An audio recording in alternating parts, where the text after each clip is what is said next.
Question number 5th of exercise 8.1. Show that if the diagonals of a quadrilateral are equal bisect each other at right angle, then it is a square. तो यहाँ पे एक quadrilateral है जिसके diagonals equal हैं, एक दूसरे को बाइसेक्ट करते हैं राइट एंगल पे, तो हमें ये प्रूव करना है कि ये एक स्क्वायर होगा। तो इसे हम प्रूव करने के लिए क्या करेंगे, सबसे पहले हमें ये गिवन है कि AC और BD इक्वल है, बाइसेक्ट भी करते हैं ये, इसका मतलब ये होगा कि OA और OC दोनों इक्वल होंगे, OA OC दोनों इक्वल होंगे, और OB और OD ये दोनों इक्वल होंगे। ये हो गया बाइसेक्ट करने का मतलब।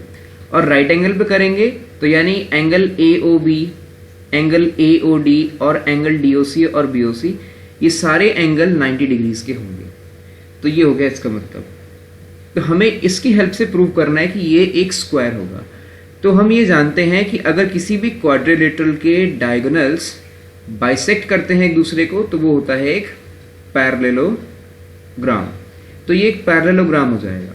और हम क्या करेंगे इसके बाद हम ये करेंगे कि इसके कोई भी दो एडजेसेंट ट्राइंगल लेंगे, जैसे मैंने ये दोनों ट्राइंगल लिए, इसमें हम कोई भी 3 पैरामीटर्स, जैसे ये एक साइड कॉमन है, ये दोनों एंगल्स 90 डिग्री के हैं और ये हमें इक्वल गिवन है, तो ये कॉन्ग्रुएंट हो गए। अब हम CPCT का यूज़ करके इनके कुछ पार्ट्स को इक्वल कर सकते हैं। तो इस तरह से इस मेथड से हम ये प्रूव कर सकते हैं कि ये साइड इक्वल है। और पैरेललोग्राम की अगर एडजेसेंट साइड इक्वल होती हैं तो उसे हम कह सकते हैं रोम्बस। और अगर उसके बाद हमें प्रूव करना होगा कि इसके सारे एंगल 90 डिग्रीज के हैं, तब जाके हम ये कह सकते हैं कि ये एक स्क्वायर है। तो इसको हम शुरू करते हैं। तो मैंने यहाँ पे लिखा है टू प्रूव और गिवन। हमें प्रूव ये करना है कि ये स्क्वायर है, और गिवन में यहाँ पे है OA OC के इक्वल है। मैंने आपको बताया था ये O है और ये OC है, OA और OC। OB और OD इक्वल है दोनों, क्योंकि बाइसेक्ट कर रहे हैं दोनों डायगोनल। उसके बाद AC पूरी यहाँ से लेके यहाँ तक और BD दोनों इक्वल हैं, और ये चारों एंगल 90 डिग्री के होंगे। तो उनमें से मैंने एक एंगल को यहाँ पे लिख दिया है, एंगल AOB, ये 90 डिग्री का होगा। तो अब यहाँ पे इसका सॉल्यूशन करते हैं। तो मैं यहाँ पे लिख रहा हूँ प्रूफ। तो मैं यहाँ पे कोई भी दो ट्राइंगल ले लेता हूँ, जैसे मैं यहाँ पे ले रहा हूँ ट्राइंगल AOD एंड DOC। तो मैं यहाँ पे लिख रहा हूँ N triangles AOD and DOC। तो यहाँ पे हमें पता है OD कॉमन है दोनों में, तो मैं यहाँ पे लिख देता हूँ OD is equals to OD common.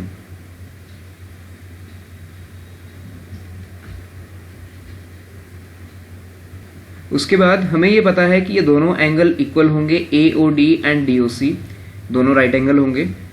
Angle AOD is equals to angle DOC is equals to 90 degree, और ये हमारे पास गिवन है। और इसके अलावा हमें ये भी गिवन है कि OA और OC इक्वल हैं। तो OA is equals to OC ये हमें गिवन है। तो इस तरह से therefore triangle AOD is congruent to triangle DOC, और ये किससे होगा, बाय SAS। हमने दो साइड्स ली और एक एंगल लिया, तो SAS से ये दोनों ट्राइंगल कॉन्ग्रुएंट हो जाएंगे। अब ये दोनों कॉन्ग्रुएंट हो गए तो हमें पता है हम CPCT की हेल्प से इन दोनों को इक्वल प्रूव कर सकते हैं, AD और DC को। तो मैं यहाँ पे लिख रहा हूँ AD is equal to DC by CPCT by CPCT। तो CPCT से दोनों इक्वल हो गए, और ये जो है एक पैरेललोग्राम है। तो यहाँ पर हम इसे ऐसे भी लिख सकते हैं कि ये एक पैरेललोग्राम है क्योंकि इसके डायगोनल्स बाइसेक्ट कर रहे हैं, या फिर हम इसी तरह से दो दो ट्राइंगल्स का पेयर बना के हम एडजेसेंट साइड्स को इक्वल कर सकते हैं। तो मैं यहाँ पे पैरेललोग्राम से प्रूव कर रहा हूँ। इसके लिए हम प्रॉपर्टी यूज कर सकते हैं जो मैंने अभी आपको बताया। अगर किसी भी क्वाड्रिलेटरल के दोनों डायगोनल्स बाइसेक्ट कर रहे हैं तो वो एक पैरेललोग्राम होगा। तो मैंने यहाँ पे स्टेटमेंट लिखी है, if diagonals of a quadrilateral bisect each other than it is a parallelogram. तो इसलिए ABCD एक पैरेललोग्राम हो जाएगा। और पैरेललोग्राम की अगर एडजेसेंट साइड इक्वल होती हैं, क्योंकि ऑपोजिट साइड तो इक्वल होती हैं, और एडजेसेंट भी इक्वल हो जाएं तो इसकी सारी साइड्स इक्वल हो जाएंगी।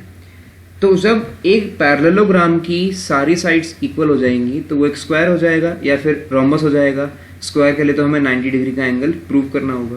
तो यहाँ पे इसके बाद हम प्रूव करेंगे कि ये 90 डिग्री के एंगल होंगे। कोई भी एक एंगल हम अगर 90 डिग्री का प्रूव कर देंगे तो ये सारे एंगल 90 डिग्रीज के ही होंगे। तो उसके लिए हम क्या कर सकते हैं, उसके लिए हम दो ट्राइंगल ले सकते हैं, ADC एंड BCD। तो मैं दो ट्राइंगल्स ले रहा हूं, इन ट्राइंगल्स ADC एंड BCD। तो यहां पे सबसे पहले तो मुझे यहां पे कॉमन दिख रहा है DC को मैं कॉमन लिख लेता हूं। DC is equals to DC common, ये कॉमन है। उसके बाद हमें ये गिवन है कि AC और BD दोनों डायगोनल्स इक्वल हैं। AC is equals to BD given, और इसके बाद यहाँ पे AD और BC इक्वल होंगे क्योंकि ये ऑपोजिट साइड्स ऑफ पैरेललोग्राम है। तो AD is equals to BC, AD is equals to BC, और रीजन यहाँ पे होगा opposite sides of parallelogram are equal.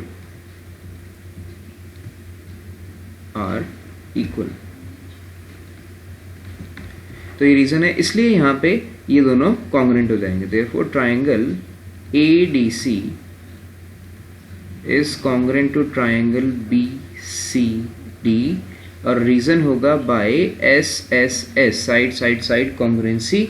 अब ये दोनों कॉन्ग्रुएंट हो गए हैं तो मैं यहाँ पे लिख सकता हूँ कि एंगल D और एंगल C दोनों इक्वल होंगे बाय CPCT। दोनों इक्वल होंगे, और अगर ये दोनों इक्वल हैं तो हम ये जानते हैं पैरेललोग्राम है, AD और BC दोनों पैरेलल हैं। तो पैरेलल हैं तो इन दोनों एंगल्स का सम 180 डिग्री आएगा। तो मैं यहाँ पे लिख रहा हूँ AD is parallel to BC, और रीजन आपको पता है पैरेललोग्राम के ऑपोजिट साइड्स हैं, पैरेलल होंगी ये।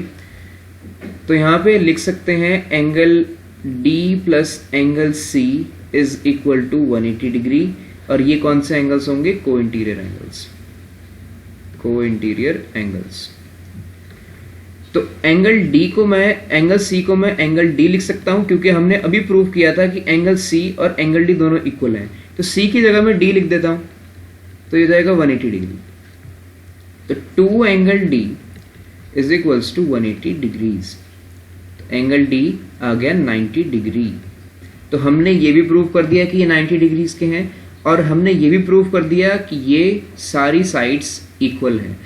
मैंने यहाँ पे लिखा है parallelogram having adjacent sides equal and each angle is right angle then it is a square. तो इस तरह से हमारा क्वेश्चन कंप्लीट होता है।